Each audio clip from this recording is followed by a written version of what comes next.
le chat, dès lors que vous êtes connectés, ça sera pour moi le signal que tout fonctionne. J'attends de voir vos noms apparaître. On est ravis en tout cas de vous retrouver pour cette nouvelle édition, notre nouveau webinaire Culture RH. Waouh, je vois s'afficher plein de messages d'un coup. Eh ben, bonjour Manon, bonjour Amandine, bonjour Séverine, Sylvie, Isabelle, Walid, Marie-Thérèse, Michel. Voilà, je ne vais pas tous vous citer, mais merci d'être là. On est ravis de vous voir autant présents, autant connectés pour le sujet du jour. A priori, c'est un sujet qui vous intrigue, qui vous intéresse, donc on espère vous satisfaire pendant cette heure de webinar. On va parler effectivement de stratégie RH pour accompagner les jeunes managers et c'est un vrai sujet. Vous allez voir aujourd'hui à travers différents chiffres notamment que c'est une vraie préoccupation pour les RH. Donc j'imagine pour vous aussi. Ravi de vous retrouver et pour ce faire aujourd'hui, j'ai pas un ni deux, mais trois invités. Donc on est bien servi pour aborder ce sujet. Alors, au hasard, parce que moi je prends dans l'ordre d'affichage, je vois en premier Colombe sur mon écran. Est-ce que Colombe, tu veux bien nous dire un petit peu qui tu es, ce que tu fais de beau, pourquoi est-ce qu'on est là aujourd'hui? Puis après, on passera la main à nos autres invités. Je te laisse tout nous dire. Merci Anaïs, bonjour à tous. Donc Colombe, moi je suis cofondatrice et CEO de Simundia. Je m'occupe aussi de la fonction RH. Moi, j'étais une ancienne RH, donc je travaillais au BCG en carrière développement et je m'occupais de plein de consultants très forts en Excel et en PowerPoint, mais ça ne fait pas tout pour réussir sa carrière. Mais ce qui faisait la différence, c'était plutôt leur capacité à gérer leur stress, à bien communiquer, à être des bons managers. Et pour développer ces compétences-là, ce qui marchait le mieux, c'était le coaching, mais c'était réservé aux partenaires ou aux consultants en situation d'échec, ce que je trouvais un peu dommage. Donc, on a monté avec mon associé Simundia il y a plus de 7 ans pour démocratiser le coaching au sein des entreprises. Ok, parfait. Donc, tu nous apporteras la dimension coaching et puis surtout, tu nous apporteras aussi pas mal de données suite à une enquête que vous avez faite avec Simundia, mais ne nous spoile pas, on garde ça au chaud pour juste après. Je vois ensuite Alexandra. Oui. Bonjour Alexandra. Merci Anaïs. Bonjour à tous. Donc, je vais me présenter. Donc, je suis Alexandra. Je suis actuellement DRH dans le digital. Et avant ça, j'ai passé une quinzaine d'années dans le conseil, comme pour le coup Colombe. Donc, j'ai accompagné pendant un peu plus de 12 ans un gros cabinet de conseil qui est le cabinet SIA Partners, où là, j'avais une fonction de DRH et j'accompagnais notamment les jeunes managers. Donc, ça a été une grosse partie de ma carrière. Et ensuite, là, depuis 5 ans, j'accompagne une agence dans le digital, donc plus sur la partie tech pour le coup, et également avec un gros enjeu d'accompagnement des managers, notamment des jeunes managers. Donc, le sujet pour le coup, c'est mon quotidien. Et en parallèle de ça, donc j'ai créé il y a un peu plus d'1 an un podcast RH qui s'appelle Nouveau Prisme, sur lequel j'interviewe plusieurs personnes sur toutes les problématiques RH que je suis et que nous, en tant que DRH, sommes amenés à être confrontés au quotidien. Voilà. Et je crois même que j'ai déjà été invitée sur ton podcast. Ouais. Tout à fait. Il me semble, ça me dit quelque chose. Exactement. Ouais. Trop bien. Et ce qu'on peut le dire aussi, c'est que Alexandra, elle a quand même inscrit en quelque sorte la facilitation dans son quotidien en tant que RH. Et j'espère que tu auras l'occasion de nous en parler aujourd'hui parce que c'est un sujet parallèle et même cousin qui est tout à fait intéressant, notamment pour aider les jeunes managers. Donc merci à toi. Et puis enfin, on a Aurélie qui est là parmi nous. Bonjour Aurélie. Bonjour Anaïs, bonjour tout le monde. Donc moi, je m'appelle Aurélie Piette, je travaille chez Chris Group, donc je représente fièrement cette entreprise aujourd'hui. Et en termes d'expérience, ça fait à peu près 20 ans que je travaille dans le monde des ressources humaines, avec autant d'expérience en management d'équipe. Je travaille dans des petites entreprises, des plus grands groupes, et notamment, peut-être que vous connaissez Soprastaria, qui est une entreprise dans le service informatique. Et maintenant, je suis depuis 8 ans chez Chris Group. Donc, le management, oui, c'est au-delà d'un fort intérêt personnel, c'est aussi mon quotidien. J'accompagne les managers dans leur intégration dans l'entreprise et aussi dans leur prise de fonction. Donc voilà, je développe pas mal de programmes. On aura l'occasion d'en reparler. Et précision quand même, c'est important. Aurélie, tu vas pouvoir nous partager un vrai retour d'expérience très concret sur, la manière dont tu as accompagné tes jeunes managers, notamment, par le biais de Simundia, en support pour le faire. Tout à Donc fait. On on travaille ouais, avec Simundia depuis 2 ans maintenant et on a un partenariat, solide et ça nous aide bien dans l'accompagnement top. des managers, clairement. Donc aujourd'hui, on vous promet, vous nous direz à la fin si on a tenu la promesse. On vous promet, alors certes, beaucoup bah, de data, de chiffres pour amener le propos, mais aussi beaucoup de conseils et aussi surtout beaucoup de pratiques et de concret pour que vous puissiez aussi vous inspirer et adapter ça à vos propres entreprises. Donc le sujet du jour, on vous disait l'accompagnement des jeunes managers et concrètement, on va pas mal se questionner finalement et essayer de comprendre notamment pourquoi, aujourd'hui les jeunes managers, subissent peut-être, voilà ce mauvais accompagnement et tout partira d'une stat que Colombe nous partagera juste après et on parlera, bah, des besoins, quels sont, les besoins, comment est-ce qu'on peut concrètement les accompagner et puis, bah, des différentes stratégies. Voilà, comment, qu'est-ce que je peux faire moi en tant qu'RH? Qu'est-ce que je peux activer? Quelles sont les clés, les actions possibles pour, bah, que ce soit une réussite et ne plus mettre de côté nos jeunes managers, et les accompagner au mieux. Donc tout part déjà, c'est l'initiative de Simundia, donc tout part d'une enquête que vous avez réalisée chez Simundia et je pense que Colombe, tu vas pouvoir un peu nous briefer et nous dire, voilà, quel était l'enjeu de cette enquête, pourquoi cette enquête, tout ça, tout ça. Avant ça, juste pour précision, on est là pour à peu près 3/4 d'heure, max 1 heure. Alors, ceux qui sont habitués à nos webinaires, vous savez très bien qu'en général, on arrive à l'heure parce ça dure 1 heure facilement parce qu'il y a beaucoup de choses à dire. Mais ce que je tiens à vous dire surtout, c'est que ce webinaire, c'est votre webinaire, donc vraiment sentez-vous à l'aise, profitez-en pour poser vos questions, pour réagir. Moi, je me ferai votre relais auprès de nos invités du jour. Je me ferai un plaisir de vous lire et voilà, faites-nous signe si vous avez des questions. Et Marlène, oui, je réponds tout de suite. Oui, les slides seront mis à dispo dans l'onglet Handouts sur la plateforme. Ça s'affichera d'ici quelques minutes. Alors Colombe, est-ce que tu veux bien nous briefer déjà sur cette enquête pourquoi, comment, quoi? Dis-nous tout, déjà pour comprendre.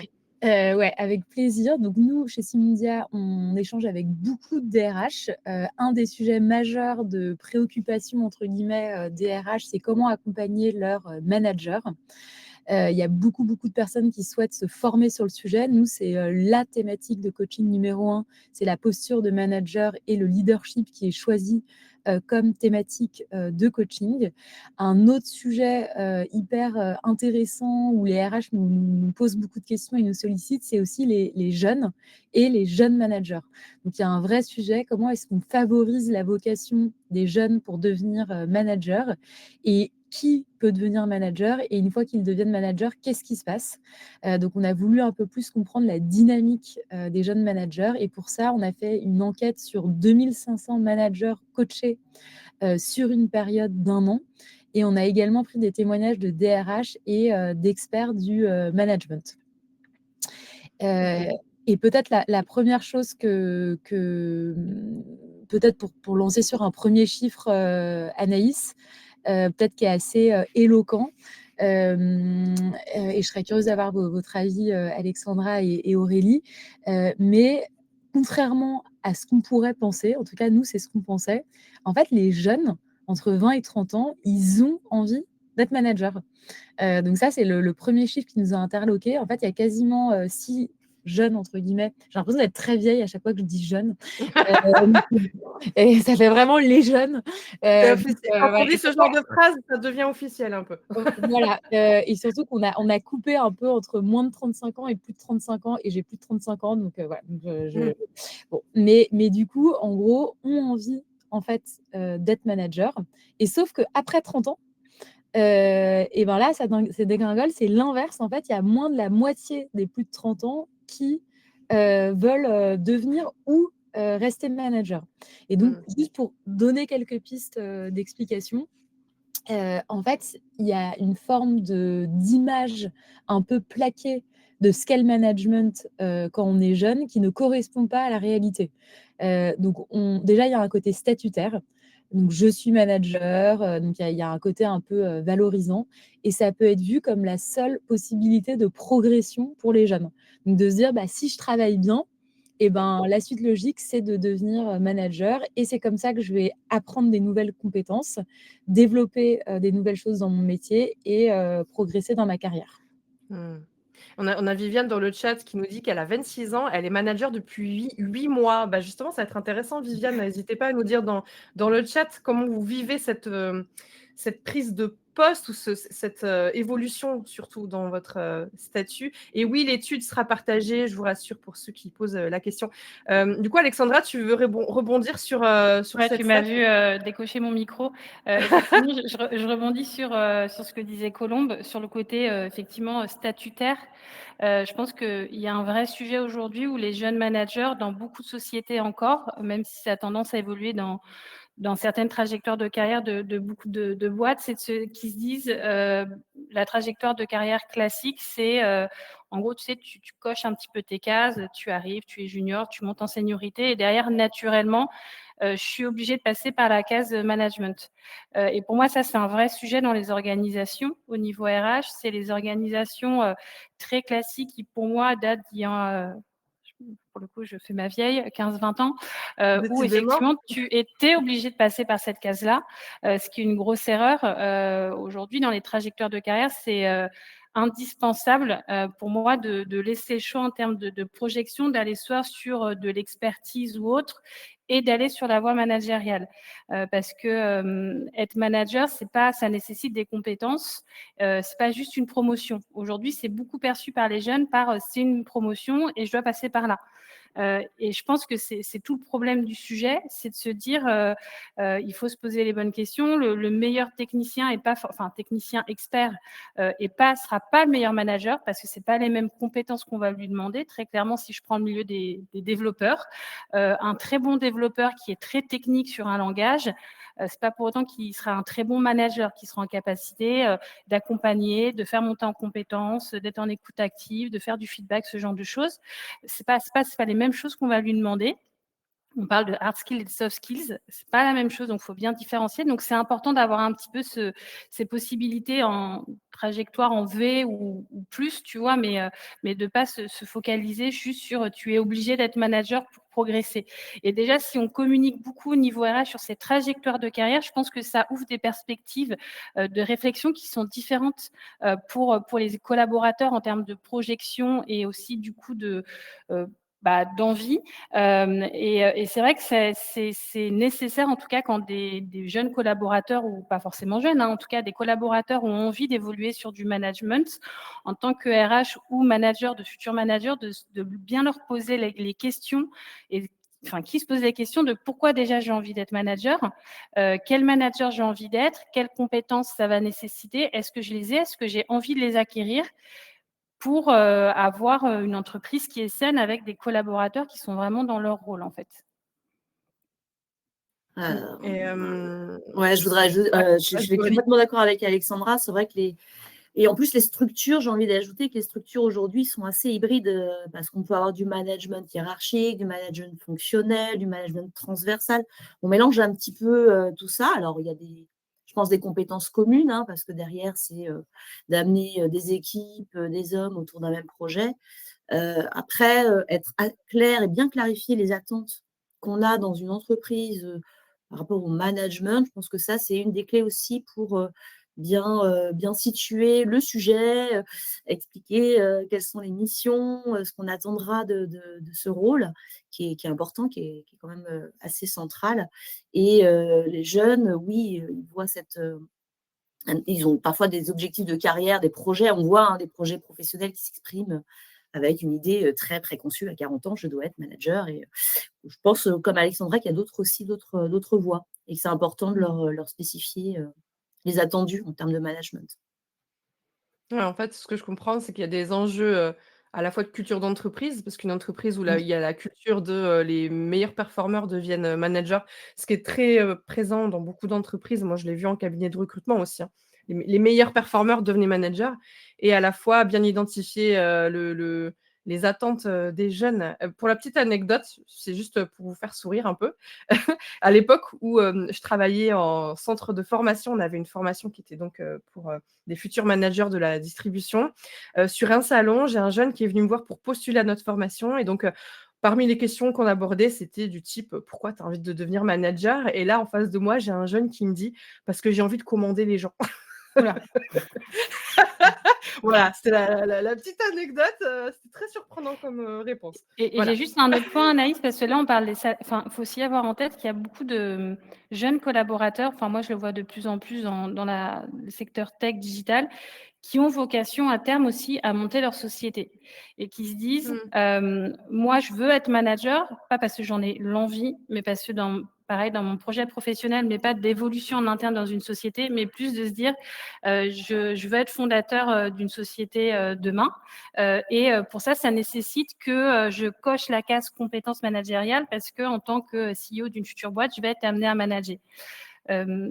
Voilà, après le retour d'expérience de Colombe est peut-être intéressant, mais faut avoir en tête que c'est pas parce que tu vas monter une boîte qu'on va te demander d'être RH ou d'être manager. Enfin, c'est pas forcément. Oui, c'est tant mieux si tu as ces compétences-là, mais c'est pas ce qu'on va te demander non plus dans ton quotidien. Donc, il faut faire aussi la part des choses sur ton objectif prioritaire de faire du management. Il ne faut pas l'instrumentaliser non plus pour ta carrière derrière, ou tes souhaits d'évolution derrière, parce que tu vas vraiment manager des gens, de l'humain.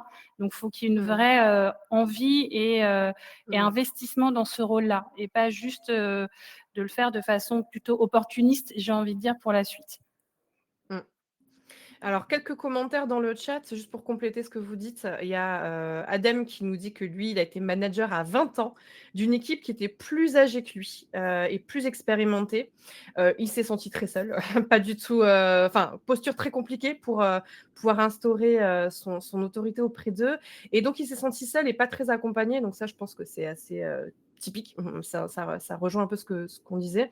Et puis, on a, alors j'essaie de prendre quelques questions au passage, mais Walid qui disait, est-ce que cette stratégie de meilleur performeur égale manager, c'est une bonne stratégie? Bon, je pense que quand on l'a évoqué, notre avis était assez évident. Je pense que c'est pas... En tout cas, moi, je ne vais pas dans ce sens et je pense que c'est le cas aussi de nos invités. Et il nous dit, là où je travaille, donc une ESN, il y a beaucoup, décidément, on parle beaucoup de ESN aujourd'hui, je constate le contraire. Et Elise qui dit, bah oui, je suis d'accord, moi aussi, d'accord, que c'est pas meilleur performeur, pas forcément meilleur manager, quoi. En tout cas, c'est une bonne nouvelle. Moi, je trouve que 58% qui présentent l'envie de devenir manager, c'est une bonne nouvelle. Après, seront-ils tous capables d'assouvir ce souhait et de manager des équipes? C'est une autre question, mais je trouve que voilà, c'est plutôt une bonne nouvelle. Parce que moi, j'avais plutôt tendance à constater un désengagement sur le sujet aussi, parce que c'est de la responsabilité, c'est complexe, on va le voir, Mais ouais, tout à fait. Mais le problème, c'est vraiment la suite, quoi. C'est qu'ils ont envie. Mais je pense que ça reprend vraiment tous les commentaires que je trouve hyper intéressants de j'ai envie, mais parce que j'ai une illusion de ce qu'est le manager. Et donc, je trouve très intéressant le commentaire d'Adem, parce que ça reprend exactement des éléments de notre étude. C'est qu'en fait, il y a un manager sur 3, donc c'est énorme, qui, une fois qu'il est en prise de poste de manager, n'est pas accompagné. Et c'est pourquoi? C'est tout ce que vous avez dit, et enfin, c'est exactement ça. C'est qu'en fait, dans la plupart des entreprises, le paradigme, c'est en fait quand on est excellent dans un poste, donc je suis le meilleur des sales, et ou des commerciaux, je passe directeur responsable commercial, alors que c'est pas du tout les mêmes qualités. Et donc, c'est vu comme une promotion, donc une suite logique, comme dans les ESN ou les cabinets de conseil, je passe à la strate supérieure et du coup, je suis promue. Alors que nous, on est convaincus, et c'est ce que montre l'étude, c'est qu'en fait, devenir manager, c'est pas une promotion, c'est une reconversion. En fait, c'est un autre poste, et du coup, il faut développer des nouvelles soft skills. Et donc, non, en tout cas, moi, je pense qu'on est toutes alignées là-dessus. Mais c'est pas parce qu'on est le meilleur développeur qu'on va être le meilleur directeur technique, ou le meilleur commercial qu'on va être le meilleur responsable technique. Mais pour développer ces soft skills-là, ou pareil pour ce que tu disais, Alexandra, sur quelqu'un qui veut devenir entrepreneur. Donc, c'est un peu genre, je coche une case. Et en fait, bah non, ça marche pas comme ça. Enfin, en fait, c'est un vrai travail. Mais pour ça, il faut que les entreprises accompagnent les personnes qui sont dans cette reconversion managériale. Parce que sinon, bah, les gens vont se sentir très seuls. Il y en a beaucoup qui éprouvent le syndrome de l'imposteur, une surcharge de travail et en fait, qui constatent un manque de moyens et de soutien. Ouais, clairement, et le manager expert aujourd'hui, c'est une vision un peu ancienne. Hein. Enfin, moi, je vois dans nos équipes, on a encore des managers experts qui ont été promus il y a longtemps sur cette fonction parce que voilà, ils étaient très légitimes sur la maîtrise technique et aujourd'hui, les attentes sont quand même très différentes. On a des individualités à gérer, on a une coordination, on a une motivation à mener. Embarquer les équipes, c'est pas uniquement par la technique, et les soft skills à développer sont assez nombreux, sont assez complexes. On constate aussi de ce fait, on constate aussi des retours arrière. Hein. On a des managers qui s'expriment en disant, moi aujourd'hui, j'ai envie de faire autre chose, je ne veux plus avoir ce rôle de management. C'est important aussi de leur laisser la possibilité entre guillemets, de ce droit à l'erreur pour leur dire, oui, il y a autre chose, on peut t'accompagner sur d'autres sujets. Et c'est important parce que le manager, il a quand même un impact très fort sur la performance de l'équipe, la performance, même le climat social. Donc, je crois que c'est aussi important de les accompagner. Ça rejoint ce que tu dis, ça rejoint ce que dit Anne-Sophie dans le chat, parce qu'elle dit c'est un autre sujet, mais ça rejoint ce que tu dis. Tout le monde ne veut pas devenir manager, mais parfois, il y a des entreprises qui l'imposent dans le développement des carrières. Donc c'est tout à fait lié avec ce que tu es en train de dire, donc c'est intéressant. On est en fusion avec l'audience aujourd'hui.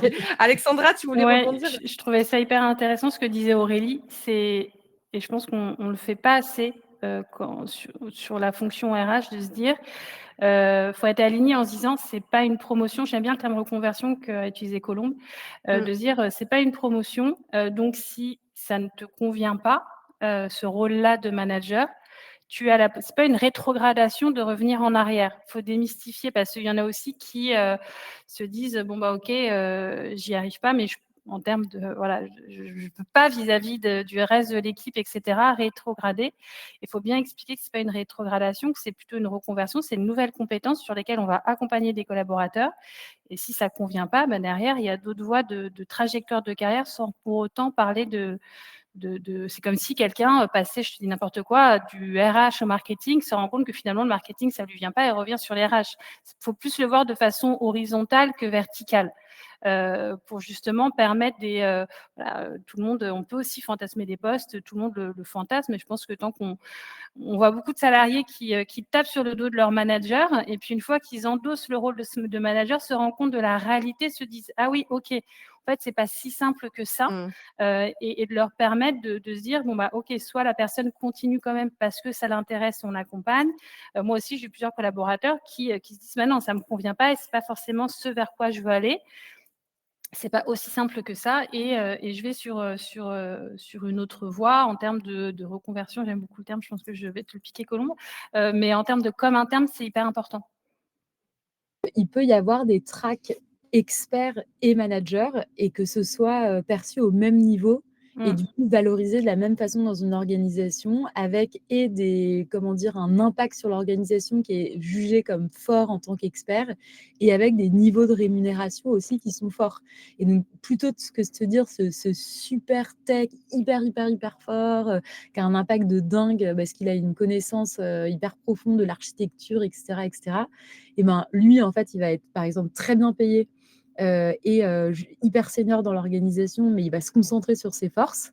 Et en fait, on ne va pas diluer ses forces en le mettant manager, alors que ce n'est pas du tout ce qu'il a envie de faire et là où il a de l'impact. Mais il faut que ce soit hyper clairement dit dans une organisation et valorisé pour que les gens se disent c'est désirable, c'est ambitieux, et je vais avoir une super carrière, entre guillemets, hein, si c'est leur envie, mais de progresser dans ce sens-là et de pas que se dire, en fait, si je ne suis pas manager, je stagne.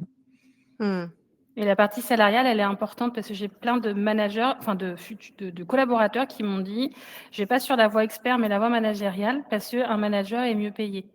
Et en fait, c'était Ah, complètement fantasmé pour le coup. Mm. Après, il y a le débat un manager doit être plus payé qu'un expert. Pour le coup, si c'est le même niveau, enfin, pour moi, il faut pas qu'une carotte de rémunération en étant manager parce que tu vas susciter des vocations pour un intérêt qui n'est pas le bon, en tout cas. Donc, il faut être vigilant aussi sur la partie salariale et à ce niveau-là, pour les trajectoires. Parce que là, tu vas susciter de fausses vocations. Ah bah non, mais et il y a Sophie qui rebondit sur ce que vous disiez avant qu'on avance sur la stat suivante, mais je trouve ça intéressant. Elle nous partage un exemple. Alors, Sophie ou Nathalie, du coup, je ne sais pas, parce qu'il y a un mélange de prénoms apparemment, mais en tout cas, Sophie nous dit qu'effectivement, mettre de côté les égos, c'est tellement plus sain et fluide. Et elle nous dit que elle, dans son entreprise, ils ont un manager qui est sorti de son rôle, car il a identifié que cela ne lui convenait pas, et ils en ont fait un exemple de sagesse dans leur entreprise. Donc ça, ça revient aussi au sujet de la culture de l'entreprise. C'est important. Si la culture, déjà, encense le droit à l'erreur, le droit de recommencer, le droit de demander de l'aide, le droit de s'exprimer. Enfin, voilà, tout est une question aussi de culture et de confiance dans l'entreprise. Ça rejoint carrément ce que vous étiez en train de dire. Et alors, Colombe, on a aussi cette stat, 50% des collaborateurs quittent leur entreprise à cause d'un mauvais manager. Ça tourne pas mal depuis quelques années maintenant. On le voit souvent passer. Comment tu voulais rebondir sur cette stat-là? ouais, c'est vrai qu'on voit pas mal cette stat et en même temps, elle est assez frappante. Donc, c'est sûr en fait, la première chose à comprendre, c'est, comme tu l'as dit, Anaïs, tout à l'heure, c'est qu'en fait, quand les gens, on a tendance à pas mal taper quand même sur les managers, j'ai envie de le dire.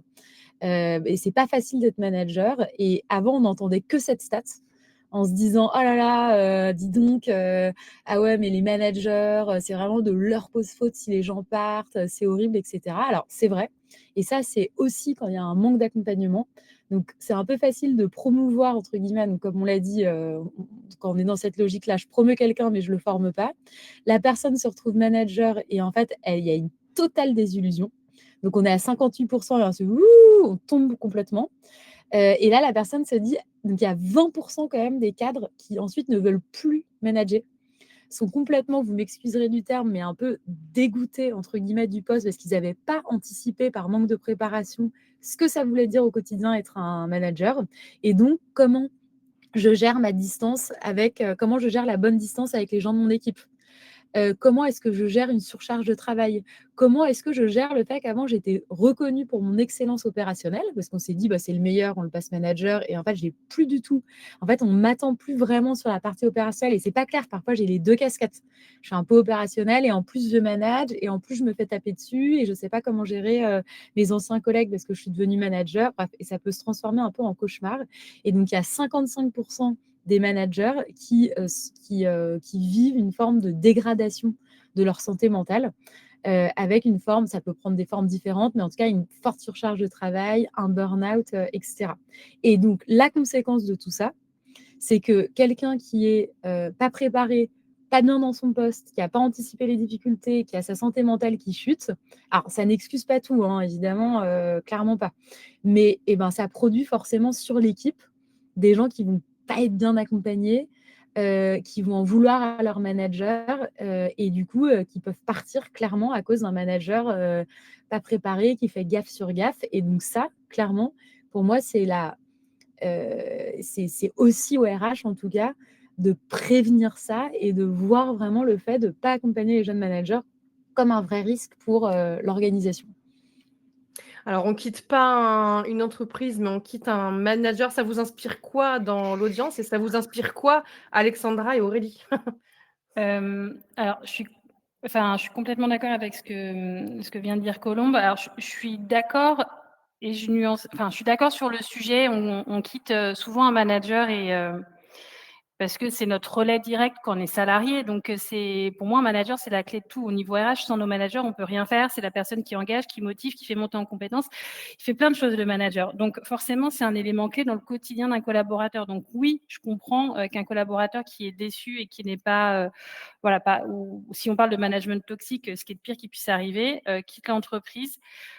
Et je nuance pareil. Pour autant, je pense que le rôle de manager, il faut bien avoir en tête, j'en parlais tout à l'heure, je pense que c'est ce qu'il y a de plus dur parce que tu gères de l'humain et quand on est RH, on sait ce que ça veut dire que gérer de l'humain. C'est extrêmement complexe et pour le coup, le manager, je pense qu'en termes de santé mentale, il est quand même très sujet à aller rapidement sur du burn-out s'il n'est pas bien formé à accompagner. Parce qu'il doit gérer les émotions de ses collaborateurs et tous les collaborateurs sont différents et c'est à lui de s'adapter à ses collaborateurs. Il doit gérer ses propres émotions à lui. Souvent, il doit gérer même les émotions de son boss, puisque le manager a aussi un N+1. Et en plus, ils sont dans une logique de objectifs individuels et collectifs. Donc, tout ça mélangé, ça peut vite être très épuisant en termes de santé mentale et c'est pas forcément évident d'être. Souvent, je trouve que c'est ce que j'essaie d'expliquer à mes collaborateurs. Je trouve qu'il y a 0 droit à l'erreur pour les managers. Alors, OK, ils ont un rôle d'exemplarité et ça, pour moi, c'est extrêmement important qu'ils aient un rôle d'exemplarité. Pour autant, ils ne sont pas parfaits et personne n'est parfait. Ils ont le droit de faire des erreurs et qui n'en fait pas. Mais c'est très difficile à entendre, je trouve, pour les collaborateurs aujourd'hui que leurs managers vont avoir le droit à l'erreur. Et c'est punition directe. Enfin, il y a pas de ça. Je trouve que les collaborateurs aujourd'hui sont extrêmement durs avec les managers. Donc ça peut être compliqué au quotidien. Et il y a un autre sujet aussi qui est important, c'est que quand on est manager ou jeune manager, et je pense que on a la même problématique quand on est en RH et qu'on fonctionne souvent en boîte noire. C'est-à-dire qu'on ne va pas savoir-faire, on l'a, le faire savoir, on ne l'a pas forcément. Et on ne va pas assez communiquer sur ce qu'on fait. Les managers ont du mal à communiquer sur ce qu'ils font au quotidien, leurs enjeux, les objectifs.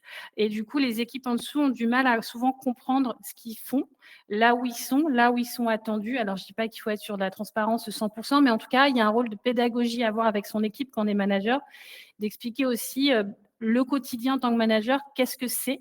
C'est extrêmement important, un, pour susciter des vocations, et deux, pour que les équipes en dessous soient aussi plus tolérantes, parce qu'elles vont comprendre les enjeux du manager.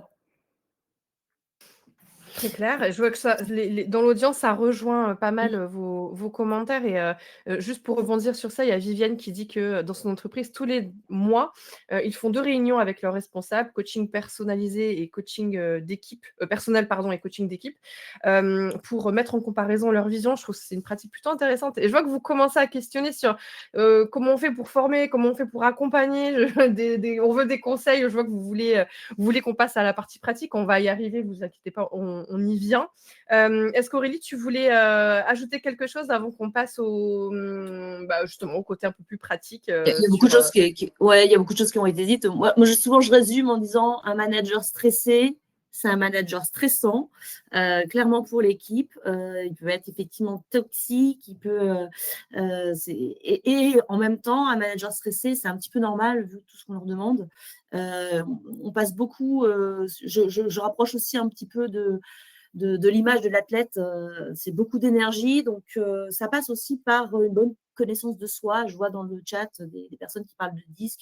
Il y a des dispositifs aussi, plein d'outils pour aider à bien se connaître. Bien se connaître, c'est déjà une première chose, parce que derrière, il va falloir accompagner cet humain, et l'humain, c'est finalement toujours 50% de ce qu'on peut faire à son niveau, mais le reste, c'est 50% de ce que l'autre va faire. Donc, faire travailler des personnes qui ont chacune une individualité et un mode de fonctionnement différent, c'est pas toujours évident. Donc, oui, c'est important de les accompagner dans ce sens-là. Très clair. Du coup, je vous propose qu'on avance sur la partie un peu plus concrète. Je sais qu'il y a beaucoup d'attentes sur ça. Déjà, Colombe, est-ce que tu peux nous briefer un petit peu, nous mettre dans le bain sur la partie coaching, les demandes de coaching qui interviennent en entreprise? Ouais, tout à fait. Donc, ce qu'on a vu, c'est que le top 3 des demandes de coaching, donc le premier, c'est développer sa légitimité managériale. Donc, ce que je vous disais au début du webinaire, c'est vraiment la thématique de coaching qu'on a le plus. Mais c'est encore plus fort chez les moins de 35 ans. Donc, il y a quasiment un jeune manager sur deux qui a besoin de renforcer, enfin de se sentir légitime, de ne pas éprouver le syndrome de l'imposteur. Donc, c'est plus individuel quand c'est moins de 35 ans. Et au-dessus de 35 ans, donc c'est un peu plus réparti avec motiver et développer son équipe et améliorer ses capacités relationnelles. Aurélie, tu veux rebondir sur ça? Je vois Ouais, que tu souris. oui, parce que bon, après, voilà, moi, je vois qu'en tout cas, le point commun, c'est la légitimité managériale. Je vois que ça, c'est très central, quel que soit l'âge. Alors, moi, je ne suis pas toujours très à l'aise avec l'âge, hein. En plus, j'ai plus de 35 ans bien pesé. Donc, non, je pense que le jeune manager, la thématique des jeunes managers, c'est aussi en lien vraiment avec l'expérience. Je pense qu'on peut être jeune manager tout en étant plus âgé. Oui, parce que qu'est-ce qu'on c'est- considère jeune manager si j'ai ouais. 40 ans et que jusque-là, j'étais expert et d'un coup, je passe manager, je suis un jeune manager, même à 40 ans. Oui, et ça demande autant d'accompagnement finalement Mmh. que quelqu'un de moins âgé. Mais moi, je trouve ça assez étonnant en fait de voir aussi l'intérêt porté au collectif qui est moins présent peut-être chez les jeunes. Donc Mmh. peut-être ça, c'est une question de société. Je ne sais pas si effectivement le collectif est moins central aujourd'hui, à notre époque, peut-être que c'est le cas. Ou peut-être, je me suis questionnée, je me suis dit peut-être que c'est lié complètement à l'expérience. Et c'est vrai que quand on a une expérience professionnelle plus importante, on se rend compte aussi que il n'y a pas de recette miracle dans l'humain et que finalement, c'est le collectif qui va amener à la performance. En tout cas, oui, le manque de légitimité, ça, c'est une vraie question, aussi bien pour des jeunes qui viennent prendre en main leur père, hein, parce que voilà, on a été promu, hop, on passe manager de ses collègues, donc comment asseoir une légitimité. Et puis Je pense aussi, qu'on on je pense voit. qu'on va on va les creuser de toute façon avec Ouais, des exemples précis, Colombe, parce que j'ai peur sinon qu'on manque de temps pour aborder tout ce qu'on va aborder, mais on va les prendre de toute façon. Je crois que c'est les 3 premiers que l'on va développer, si je dis pas de bêtises. Oui, c'est ça, je dis pas de bêtises, hein. Non, non. Sur ce premier besoin sur la légitimité managériale, Colombe, tu as plusieurs éléments à nous partager déjà en termes de constat. Oui, c'est un peu ce que je disais, mais c'est que en fait, les jeunes ont besoin d'être rassurés, d'être sécurisés. Et donc je pense que enfin, juste pour rebondir sur ce que disait Aurélie, enfin, je pense que peut-être que alors peut-être que c'est un peu sociétal, mais peut-être que c'est aussi que les jeunes ont en première étape besoin de d'abord, eux, se sécuriser, se sentir légitimes pour ensuite pouvoir, une fois que eux sont bien, pouvoir aller plus vers le collectif. Et donc, les questions sous-jacentes, c'est un peu comment je me positionne, comment je développe ma confiance en moi, comment je développe mon assertivité. Et donc, le coaching, c'est une bonne méthode par rapport à ces questions-là, parce que c'est toujours hyper personnalisé par rapport à la personne. Et donc, un exemple de coaching type qu'on peut retrouver, c'est par exemple bien définir avec son coach son nouveau rôle et les tâches de son équipe. Et donc ça va vraiment aider à la prise de poste et permettre du coup d'augmenter de plus d'un tiers le sentiment de légitimité managériale. Donc d'être bien au clair en tout cas avec son rôle et ce qui est attendu de nous en tant que manager. Alexandra, tu Moi, voulais réagir? oui, je pense que sur la Vas-y. partie, alors je suis mais complètement d'accord avec Aurélie quand elle parlait d'âge tout à l'heure. Je pense que c'est pas lié à l'âge, mais c'est vraiment lié à quand est-ce que tu rentres sur ce type de fonction. Puisqu'un jeune manager, tu l'as très bien dit, c'est pas parce que tu as 40 ans que tu es plus légitime que quelqu'un qui a 20 ans quand tu n'as jamais fait de management, puisqu'on parle de compétences. Faut toujours apporter ça, pas à l'âge, mais à la compétence, c'est hyper important. Et un des gros sujets, la légitimité, souvent quand tu es jeune manager, elle est encore plus difficile à voir quand tu es promu en interne. Et on le voit beaucoup aujourd'hui dans notamment les scale-up, les startups, etc., mais pas que, où souvent tu vas être promu en termes de mobilité interne. Donc tu passes de collègue à manager. Et ça, c'est pour moi le sujet où le coaching est extrêmement important parce que là, au-delà de devoir acquérir toutes les compétences nécessaires pour bien accompagner, tu as un sujet aussi de légitimité en interne. Donc là, pour le coup, c'est le rôle du manager, enfin du N+2 est hyper important d'asseoir la légitimité de la personne qui entre en poste au niveau du reste de l'équipe. Et ça demande un accompagnement qui est renforcé parce que pour moi, il y a deux challenges. C'est un, s'asseoir dans le rôle de ce qu'on va attendre de nous. Et pour ça, c'est nécessaire de rester authentique, de ne pas vouloir mettre un costume, etc., parce que là, la personne va droit dans le mur et ça va être compliqué. Mais c'est aussi de se dire, c'est comment on est reconnu par le reste de l'équipe. Et pour ça, le N+2 a un vrai rôle à jouer pour asseoir la légitimité de la personne qui arrive. C'est hyper important. Et je reviens juste aussi sur la partie légitimité des jeunes managers. C'est important au-delà du coaching, parce que oui, il y a du coaching, mais il y a d'autres choses aussi qui sont importantes pour les jeunes managers. Il y a tous les sujets aussi formation. J'appelle ça aussi boîte à outils. C'est quand ils arrivent, il faut être en capacité de leur donner des boîtes à outils qu'ils vont pouvoir utiliser à un moment donné des situations qu'ils vont rencontrer. Donc, ça va être les former sur tout ce qui va être soft skills, ça va être c'est quoi l'écoute active, c'est quoi faire du feedback, c'est quoi tout bêtement, comment on fait un entretien d'évaluation, comment définir des objectifs. Tous ces sujets-là, il faut les accompagner, les former quand ils commencent. Et c'est important aussi de leur donner des ressources. Et ça, il y a des choses qui sont très, parce que, comme tu disais, les gens attendent aussi concrètement des choses activables. C'est de se dire, en tant que RH, de donner à ces jeunes managers-là des éléments pour les nourrir. Ça peut être des livres, tu vois, très clairement, des livres de base sur... moi, je leur préconise toujours de lire des livres comme Dream Team, qui sont hyper faciles à lire, de Ludovic Giraudon et très activables. Les personnes qui se sensibilisent sur, tu vois, la boîte à outils du coaching, je trouve ça important aussi quand on est manager alors je ne dis pas de se transformer en coach, c'est pas ce que je suis en train de dire, mais d'être capable d'avoir d'être sensibilisé sur les sujets de coaching pour mieux accompagner. Et tu peux aussi préconiser, alors après je suis très podcast, donc j'ai des biais, etc. Mais tu vois, il y a des podcasts qui sont très bien, comme des podcasts comme Chef, comme Les Infaillibles, etc., qui sont des podcasts qui vont interviewer des managers et qui vont les managers vont expliquer leur quotidien et vont donner plein de choses activables dans le quotidien pour venir mieux accompagner les équipes. Et c'est des choses qui sont hyper importantes. Les managers, ils ont une expertise aussi technique, donc ils doivent faire de la veille sur leurs compétences techniques. Nous, on doit les accompagner aussi pour qu'ils apprennent à faire de la veille, ou en tout cas leur donner des ressources pour être plus à l'aise sur les sujets managériaux. Tu nous partageras d'ailleurs, Je te Alexandra, donnerai, ton je vais le podcast. mettre dans le...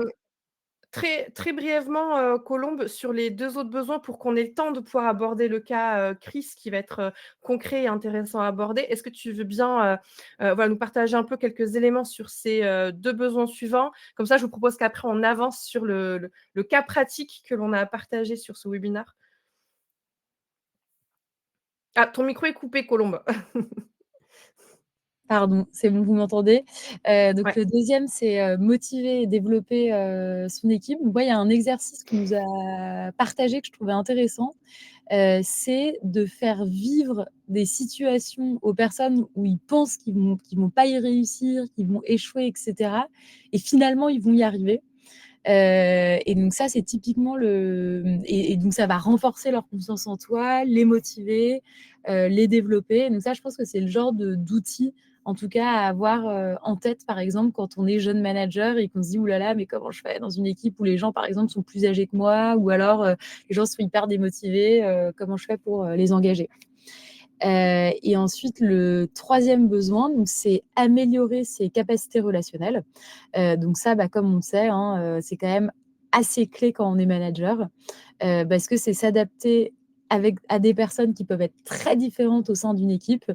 Et comment est-ce que je fais pour trouver la bonne posture, créer une relation avec eux et avoir la bonne posture en tant que manager. Et quand on est junior, souvent, donc c'est ce que tu disais, Alexandra, quand on manage des gens du même âge et qu'on a été assez copains, etc., comment est-ce qu'on trouve la bonne posture, quoi. Donc en fait, on peut être beaucoup trop empathique ou pas mettre de limites. Et c'est sympa au début parce que tout le monde s'entend bien, on est tous copains, etc. Donc c'est chouette. Jusqu'au moment où, en fait, on est quand même manager et quand il y a des situations compliquées, et soit on joue pas son rôle de manager et c'est les RH du coup qui prennent un peu entre guillemets le mauvais rôle, ce qui peut arriver. Soit en fait c'est difficile à concilier en tout cas sur le long terme. Et donc ça c'est aussi un véritable enjeu de coaching et le coaching marche bien aussi dans ce cas-là. Je vous propose qu'on parle dispositif RH de manière très concrète, avec, je crois, en 3 parties, avant, pendant, et après. Avec alors ça, chaque fois, ça va être illustré avec des exemples très concrets, notamment l'exemple de Chris. Colombe, je te laisse mener la danse sur l'exemple avec le Crédit Mutuel, sur Tout à fait. sur le avant. Tout à fait. Donc, Crédit Mutuel, donc, on travaille beaucoup avec le Crédit Mutuel depuis des années. On les accompagne sur énormément de fonctions différentes. Et ici, donc, c'est Crédit Mutuel Nord Europe. Donc, c'est un programme hyper intéressant parce que assez, je trouve encore trop rare, qui s'appelle le programme Révèle et qui est parti du postulat qu'en fait, il fallait motiver les jeunes dans, comme on l'a vu, cette appétence au management, mais de les accompagner en amont avant qu'ils prennent peut-être un poste de manager. Donc, c'est pas certain qu'ils le prennent. Mais donc, c'est des promotions d'une trentaine de personnes. Il y a pas mal de gens qui vont postuler. Donc, n'importe qui peut postuler. Ensuite, le Crédit Mutuel a des critères spécifiques. Les personnes intègrent le programme. Et là, on co-construit du coup à chaque fois avec nos clients un programme qui va répondre à leurs attentes. Et donc ici, c'est un test EQI. Je ne sais pas si vous connaissez. Nous, on le fait dans pas mal de cas aussi sur des programmes femmes, par exemple. Donc, c'est des tests d'intelligence émotionnelle pour répondre justement à cette question de mieux se connaître.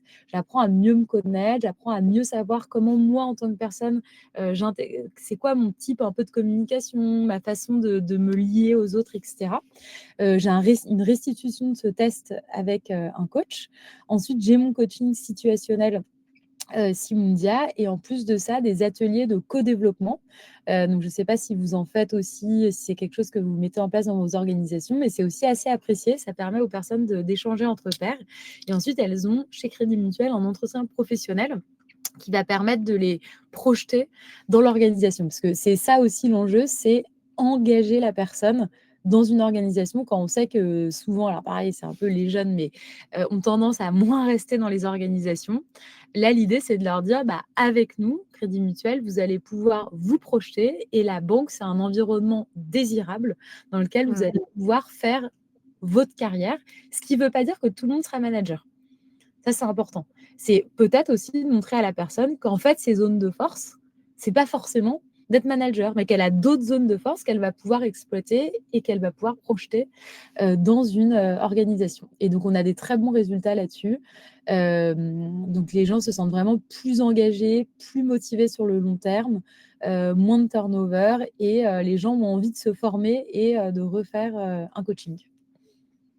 Très clair et j'en profite, parenthèse, je remercie Alexandra qui a inondé de de ressources le chat, je vois qu'il y a des remerciements. Merci d'avoir partagé tout ça et notamment sur le sujet du co-développement, je sais que c'est un sujet, que Alexandra, tu as déjà eu l'occasion de déployer dans ta propre entreprise. Je vous mettrai le lien dans le chat, de la méthodologie d'Alexandra que j'ai eu la chance d'entendre et de retranscrire, à l'occasion d'un article, donc je vous le mettrai dans le chat.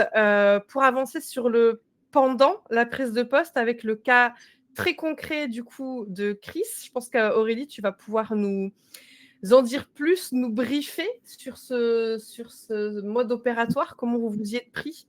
Oui, on a développé pas mal de choses chez Chris Group. Juste pour placer un petit peu le sujet, parce qu'on n'est pas forcément connu sur tous les aspects. Donc Chris Group, on est leader dans le monde de l'optique. On développe énormément d'activités sur l'audition. Chose qui n'est pas du tout connue, c'est que nous sommes une coopérative. Coopérative, ça veut dire que les opticiens en magasin, ce sont nos clients, nos adhérents. Nous sommes aujourd'hui 660 collaborateurs salariés de la coopérative pour accompagner ces 1000 adhérents. Donc, vous les trouverez autour des enseignes Chris, la plus connue, mais aussi Collectif des Lunetiers et Lynx Optique. En interne, on a 120 managers. Donc, moi, j'accompagne au quotidien 120 managers dans leur fonction. On a une structure extrêmement diversifiée puisqu'en fait, on est producteur-distributeur de nos verres ophtalmiques. Ce qui veut dire que derrière, on a des réalités extrêmement différentes. C'est pas pareil de manager une équipe en production sur des lignes postées de nuit ou de week-end que de manager des managers dans le monde du marketing et de la communication. Et pourtant, on a toutes ces réalités au sein de Chris Group. Et ça, c'est vrai que derrière ça, on a des accompagnements qui sont très communs pour l'ensemble, mais aussi très diversifiés. On va y revenir. Nous, en tout cas, ce qu'on a pu vivre depuis 2 ans maintenant, là, on est sur des enjeux de développement très importants. On a une ambition forte qui est d'ouvrir 400 magasins d'optique d'ici 2028, 400 points de vente supplémentaires aussi dans l'audition d'ici 2028, de maintenir un haut niveau de performance et de satisfaction client. Et on a aussi investi et on relocalise toutes nos activités industrielles depuis plusieurs années. Et là, on a fini cette démarche de relocalisation pour développer l'Origine France Garantie. Et on a investi 16 millions d'euros dans notre outil industriel. On a doublé la surface de production, on a restructuré, on a structuré plutôt nos équipes avec de nouvelles organisations. Donc, il y a eu énormément de conduite du changement à mener. Et dans tout ça, comment on arrive à prendre fonction en tant que manager, c'est clairement des enjeux importants. Voilà. Alors, on a concrètement pour les jeunes managers, moi j'ai accompagné beaucoup de managers dans leur intégration dans ce TGV lancé à 400 km/h et aussi quelques promotions internes vers effectivement des managers déjà présents dans l'entreprise mais qui ont dû prendre ces fonctions.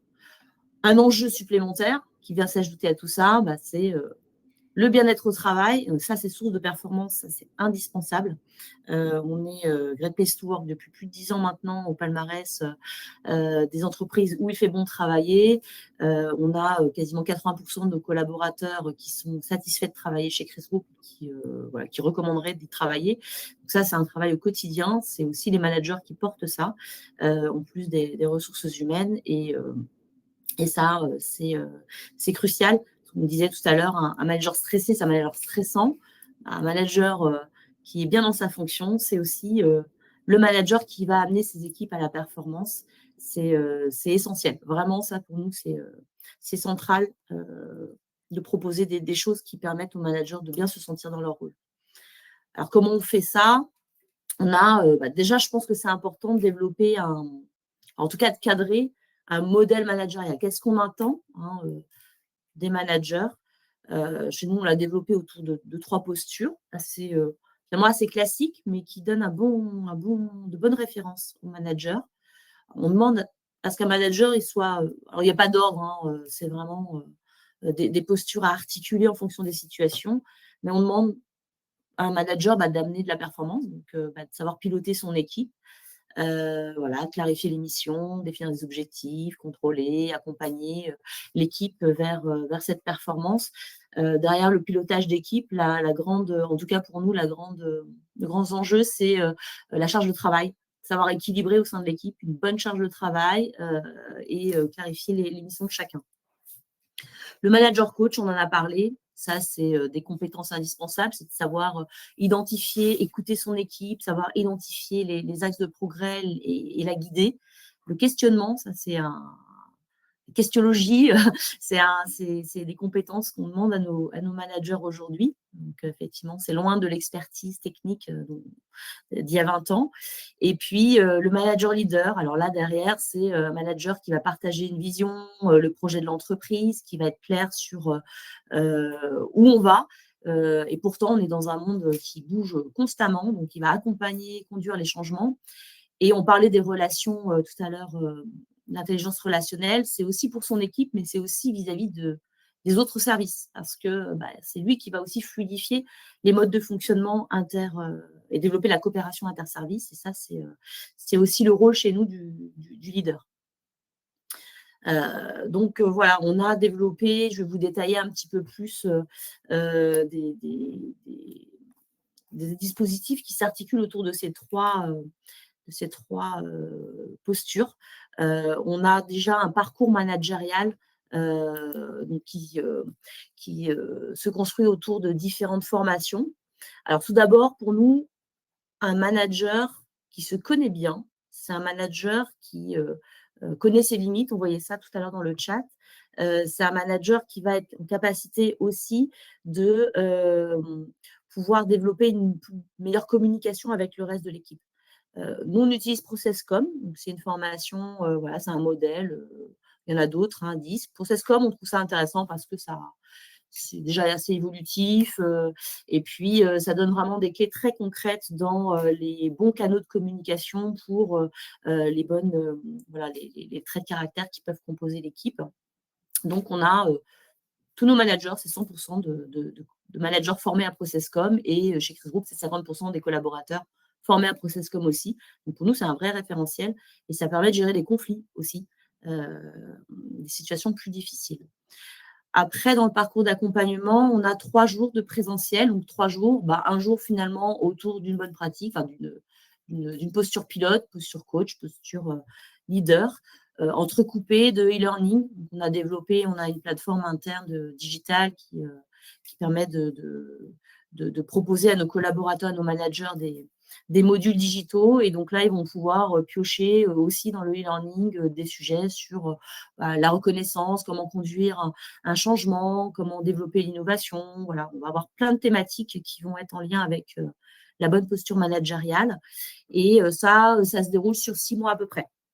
Voilà, le nouveau manager, il est formé ProcessCom, il entre dans un cursus en cohorte avec d'autres nouveaux managers, parce que le partage de bonnes pratiques, c'est ultra important. Alors, on n'est pas dans un mode codev complètement, parce que pour un mode codev, il faut vraiment avoir une bonne écoute, mais on est dans tous nos dispositifs, on va proposer de la pédagogie et en plus de grands moments d'échange, en fait, pour que les situations soient concrètes. Et enfin… Et Aurélie, juste pour la formation ProcessCom, elle est portée par qui, du coup, la formation? Parce que ça intrigue dans l'audience. Alors, la ProcessCom, elle est délivrée par des organismes de formation certifiés. Derrière ça, voilà, c'est une certification pour les formateurs. Donc, nous, on l'apporte vraiment. On investit. C'est 2 jours de formation dans des organismes certifiés ProcessCom. On la réactive aussi. On a créé un petit module de e-learning. On la réactive et tout notre parcours managérial s'appuie dessus. Ça veut dire qu'à chaque fois qu'on va avoir une situation, on va aussi peut-être se raccrocher à ce modèle. En accompagnement, on a aussi généralisé le coaching. Alors, au début, on l'avait plutôt initié pour les jeunes managers. À l'issue du parcours de 6 mois, on leur autorisait 3 heures de coaching pour travailler une situation. Donc ça, voilà, c'est quelque chose qu'on a mis en place et depuis 2 ans maintenant, on a complètement, démocratisé et ouvert le coaching à l'ensemble de nos managers, pour ceux qui le souhaitent, hein, ça reste toujours à la carte et selon le vouloir et donc aujourd'hui, on a, l'année dernière, on a eu 70 coachés, quand même, en global, hein, donc ça a eu beaucoup de succès et ça apporte vraiment un plus, parce que c'est une aide extérieure et là, on est complètement sur du sur-mesure en termes d'accompagnement. Voilà, après, je ne vais pas tout détailler parce que le temps va nous manquer, mais le programme Crise Group, je le vois, programme Crise Group, Attitude, ça, c'est une thématique qu'on va faire vivre tout au long de l'année avec des outils. Donc, on va mettre à disposition des kits pour animer le collectif. On va mettre à disposition, peut-être travailler une thématique particulière. Cette année, on travaille notamment la délégation. L'année prochaine, on va travailler le feedback. Donc, c'est des petits ateliers de 3 heures où nos managers auront des clés pour ça, des conférences inspirantes et aussi des livres. On parlait de livres, c'est vrai. On donne un livre tous les ans à l'ensemble de nos managers pour qu'ils puissent aussi développer leur pratique et leur culture managériale. OK, très complet, en espérant que ça inspire des personnes dans l'audience. Merci pour ce partage. Je vois Marlène qui dit: «Je trouve l'approche, hyper intéressante et inspirante». Peut-être sur le volet, après la prise de poste, on a un dernier exemple, à citer avec le groupe AXA et ça serait peut-être intéressant, peut-être en guise de conclusion, d'avoir un petit peu aussi un retour d'Alexandra sur, ce qu'elle a pu, elle, mettre, en place, en tant que RH aussi, pour, créer de la proximité avec ses managers. Est-ce que Colombe, très très rapidement, parce que bon, je vois que ça y est, on a atteint le Ouais. la limite, donc très rapidement sur, le après et puis, Alexandra, en conclusion, sur toi-même, ce que tu peux nous partager, ce que tu fais chez Adveris?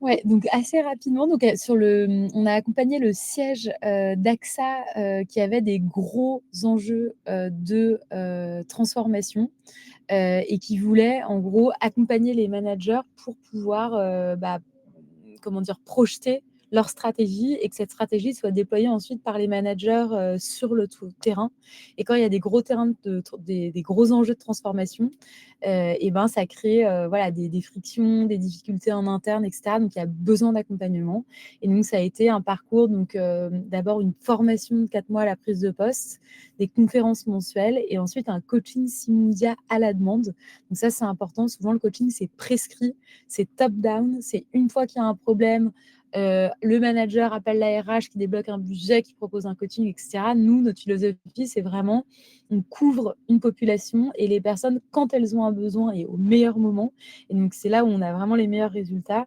déclenche un coaching pour se faire accompagner, par rapport à une situation et un sujet, précis et je laisse la parole à Alexandra. Je vais faire juste très court du coup, parce que je vois que les gens vont devoir partir. Non, c'est vrai que le coaching, c'est top et pour le coup, je le préconise à 250 %. Mais c'est vrai que là, on a parlé beaucoup de grands groupes et souvent dans des petites boîtes, start-up, PME, on n'a pas forcément le budget. Déjà, quand on arrive à avoir un budget RH, c'est déjà bien. Mais on n'a pas forcément de budget pour aller sur du coaching qui quand C'est même. chouette d'avoir ton exemple aussi pour, Ouais, c'est quand même contrebalancer. oui, oui, donc du coup, on se dit, dans ces cas-là, très clairement, on fait avec les moyens du bord, hein, et puis il faut être inventif. Et j'en ai parlé tout à l'heure, mais nous, on a tout un sujet d'accompagnement des managers. Tout à l'heure, j'en parlais de boîte à outils, de leur donner beaucoup de ressources. On ne faut pas non plus les inonder parce que sinon, ils n'ont pas le temps de tout ingurgiter, mais de façon régulière, en tout cas, leur donner des ressources. C'est important aussi de les former sur des mini-formations sur voilà, tout ce qu'on va, surtout leur expliquer déjà ce qu'on attend d'eux. Hein. Souvent, on n'explique pas aux managers ce qu'on attend d'eux, hyper important, leur expliquer ce qu'on attend d'eux en termes de manager et les former, ce dont je parlais tout à l'heure, sur les indéniables, sur ce qu'ils doivent vraiment avoir en termes d'écoute active, feedback, etc., etc. J'en ai parlé tout à l'heure, les entretiens, comment mener des entretiens, comment être en écoute active. Ça, il faut être en capacité de les former dessus en montant des petits ateliers de formation et ateliers. Moi, je sais que les jeunes managers, j'ai un accompagnement mensuel avec eux, c'est-à-dire que je les suis tous les mois, je fais un point avec eux pour les aider à les accompagner dans leurs problématiques. Bon, je ne suis pas coach, hein, mais l'objectif, c'est d'essayer, avec mes compétences, les accompagner à résoudre des problèmes, même s'ils ont leur manager aussi, leur propre manager qui a un rôle à jouer, et de les sensibiliser sur les sujets RH, parce qu'on n'en parle pas aussi, mais les managers, il faut qu'ils soient conscientes des enjeux RH, de ce qui peut, des sujets contentieux, des sujets juridiques, etc. Ça, il faut les faire monter en compétences et pas se substituer à eux. Donc, c'est important de les faire monter en compétences. Le co-développement, tu as mis le lien tout à l'heure, mais je vous invite forcément à initier vous-même et vos managers sur des outils qui sont liés au coaching, qui sont hyper puissants sur l'intelligence collective. C'est hyper intéressant et inspirant, même pour les managers, pour l'appliquer dans leurs propres équipes. Et un dernier point qui est important, c'est le sujet data. C'est-à-dire faire des sondages réguliers en interne, parce que vous pouvez mettre plein de choses en place dans vos entreprises d'accompagnement de vos managers. Si vous mettez des choses en place, mais que derrière, la perception n'est pas au rendez-vous de ce qu'attendent les managers, vous vous épuisez pour rien en tant que RH. Donc, c'est important de solliciter via des sondages anonymes ou pas les équipes, les managers sur ce que vous mettez en place. Est-ce que c'est pertinent pour eux, oui ou non, et être dans le test and learn. Si vous initiez des choses, il faut initier. Si ça ne marche pas, ce n'est pas grave. On teste d'autres choses, mais c'est important de initier ça. Et surtout, quand vous faites des sondages de santé mentale, charge de travail, etc., engagement des équipes, il faut les partager avec vos managers. Il faut qu'ils aient de la data, eux aussi, pour pouvoir activer des choses derrière. Donc ça, c'est important, le partage de données. Et je m'arrête là. En tout cas, ce que je tiens à dire, c'est que le support est très, très, très dense et complet. Donc, vraiment, faites-vous plaisir, allez le récupérer. Il est dans l'onglet Handouts. Si jamais il y a des points où vous dites « Ah, j'aurais bien aimé creuser ça ». Franchement, le support est très complet. Bravo à l'équipe Simundia, ils ont bien bossé. Donc, allez-y, servez-vous. Il y a plein de ressources dans le chat qui ont été partagées. Je vois qu'Aurélie t'a répondu à quelques questions aussi. Il y avait des interrogations sur tes ressources. Donc, merci à toi d'avoir répondu dans le chat. Peut-être un mot de conclusion. On fait un petit tour de table virtuel avec un petit mot de la fin avant de se dire au revoir, parce que je vois qu'il est 5 et que tout le monde a du boulot derrière aussi. Mais petit mot de la fin, chacun de votre tour pour conclure ce webinaire qui était très riche. Colombe? J'allais utiliser le même mot. Je me suis dit, c'est vraiment génial. Enfin, je trouve que vous êtes hyper nombreux à vous être connectés, et de voir que ça suscite. J'ai adoré le fait qu'il y ait eu autant de témoignages personnels, déjà de situations vécues, soit en tant que manager, managé, RH, etc. Donc moi, j'ai trouvé ça hyper intéressant. Donc franchement, merci à toutes les personnes aussi qui ont beaucoup contribué à alimenter le webinaire. Merci à vous de participer. Et qui sont restés jusqu'au bout. Ouais, franchement, génial, quoi. Aurélie, Alexandra, un petit mot pour conclure? Moi, je trouve juste un rappel, je trouve que c'est important au niveau RH de toujours garder en tête que sans nos managers, on ne peut rien faire. Donc, c'est primordial. C'est une continuité des RH sur la partie opérationnelle. Donc, c'est extrêmement important d'investir du temps, de l'énergie et du budget quand on en a pour les accompagner. Oui, c'est extrêmement central. Merci. En tout cas, l'étude est très intéressante. Et encore une fois, moi, je suis vraiment convaincue que prendre soin de soi, c'est aussi prendre soin des autres. Donc déjà, voilà, l'accompagnement qu'on peut apporter en tant qu'RH à un manager, c'est d'abord pour lui, et derrière, c'est toute l'équipe qui va aussi en profiter. Donc, important, ce point-là. Parfait. Écoutez, moi, il me reste à vous remercier toutes les trois pour avoir partagé autant aujourd'hui à nos côtés. Je vous remercie aussi, vous, qui étiez là, présents, en train de nous écouter. Vous avez été très impliqués, vous avez beaucoup participé dans le chat. Je vous retrouve très vite, on ne s'arrête pas toutes les semaines. On a des webinaires avec Culture RH. Je pense que l'équipe Culture RH va vous mettre le petit lien pour le prochain sujet. La semaine prochaine, on va parler de l'IA. Voilà, on fait un bond, on change de sujet, mais voilà, comment l'IA et toutes les différentes tendances actuelles peuvent impacter la paye. Donc ça, ce sera aux côtés de PayFit la semaine prochaine. Mais après, je vous mets dans le chat le lien qui redirige vers tous nos webinaires, parce que peut-être que ce sujet-là ne vous inspire pas, mais il y en aura plein d'autres. Donc, parce que les RH, c'est tellement large. Il y a beaucoup trop de sujets à traiter pour les RH. Donc, on essaie de tout aborder. Merci à vous toutes une nouvelle fois. Merci à tous qui étiez présents. Et puis, une très bonne journée à tout le monde. À bientôt. Merci, au revoir. À bientôt. Merci, au revoir. Au revoir, merci beaucoup.